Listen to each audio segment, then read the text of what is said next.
ভয়াবহ বন্যায় ডুবছে বাংলাদেশ। টানা বৃষ্টি, পাহাড়ি ঢল ও উজান থেকে আসা পানি অন্যতম কারণ হলেও এর পেছনে আছে নদীদস্যু দেশ ভারতের হাত। শুকনো মৌসুমে খরায় পুড়িয়ে ভরা বর্ষায় বাঁধ ছেড়ে দেওয়ার ব্যাপারে দিল্লির রয়েছে জঘন্য ইতিহাস। নিজেদের বাঁচাতে ৩১ বছর পর এবার দেশটি খুলে দিল ত্রিপুরার ডুম্বুর জলাধারের স্ল্যাব গেট। চলমান বন্যাকে বলা হচ্ছে প্রাকৃতিক দুর্যোগ, কিন্তু বাংলাদেশের এমন পরিস্থিতির জন্য অনেকাংশে ভারতই হচ্ছে আসল অপরাধী। পানির রাজনীতিতে বরাবর দিল্লিকে জেতানোর এটাই কি উপযুক্ত প্রতিদান? ঢাকার ঘনিষ্ঠ বন্ধু দাবি করে আসলেও দিল্লির একচোখা আচরণের কারণে রাজনৈতিক ও ভৌগোলিক দিক থেকে হুমকির মুখে আছে বাংলাদেশ। গত ১.৫ দশক ধরে দেশের ভেতরে নৌবন্দর, শর্তহীন করিডোর, রামপালে সুন্দরবন ধ্বংস করা বিদ্যুৎ প্রকল্প, মংলা বন্দর ও সমুদ্রে গ্যাস ব্লক ইজারা সহ অসংখ্য বিষয়ে ভারতকে একচেটিয়া সুবিধা দিয়েছে স্বৈরাচারী হাসিনা সরকার, কিন্তু বিনিময়ে পায়নি প্রায় কিছুই। কোন সরকারই আদায় করতে পারেনি তিস্তা সহ ৫৪টি অভিন্ন নদীর পানির ন্যায্য হিস্সা।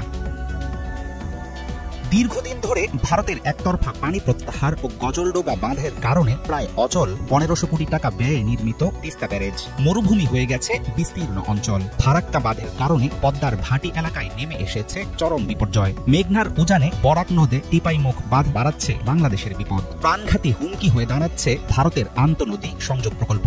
এর আওতায় ব্রহ্মপুত্র ও গঙ্গা থেকে আরও পানি সরিয়ে নেবে দেশটি। সেই পানি যাবে গুজরাট, হরিয়ানা, রাজস্থান, তামিলনাড়ুর মতো খরাপ্রবণ এলাকায়।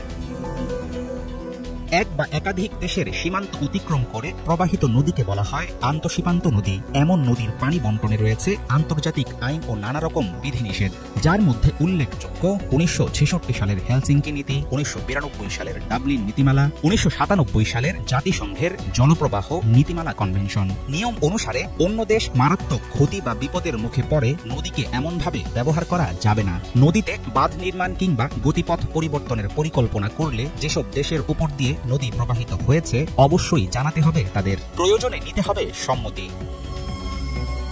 বাংলাদেশের অভিন্ন নদীর ক্ষেত্রে কখনোই আন্তর্জাতিক নীতিমালা ও আইনের তোয়াক্কা করেনি ভারত।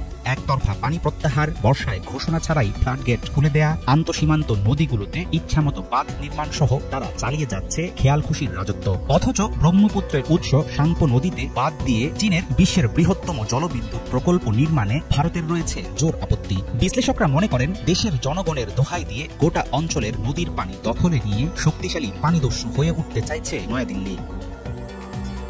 বাংলাদেশের পূর্বাঞ্চলীয় সীমান্ত এলাকায় চলমান বন্যার দায় নিতে রাজি নয় ভারত। ২২ আগস্ট বৃহস্পতিবার এক সংবাদ বিজ্ঞপ্তিতে এমন মন্তব্য করেছে দেশটির পররাষ্ট্র মন্ত্রণালয়। জলবায়ু ও ভৌগোলিক দৃষ্টিকোণ থেকে সঠিক মানলেও এই কথায় কাটবে না বন্যায় ক্ষতিগ্রস্ত প্রায় ২০ লাখ বাংলাদেশি মানুষের দুর্দশা। বিশেষজ্ঞরা মনে করেন অভিন্ন নদীর উপর ভারতের একচেটিয়া দখল ঠেকাতে শীঘ্রই বাংলাদেশকে চাইতে হবে আন্তর্জাতিক মহলের জোর হস্তক্ষেপ।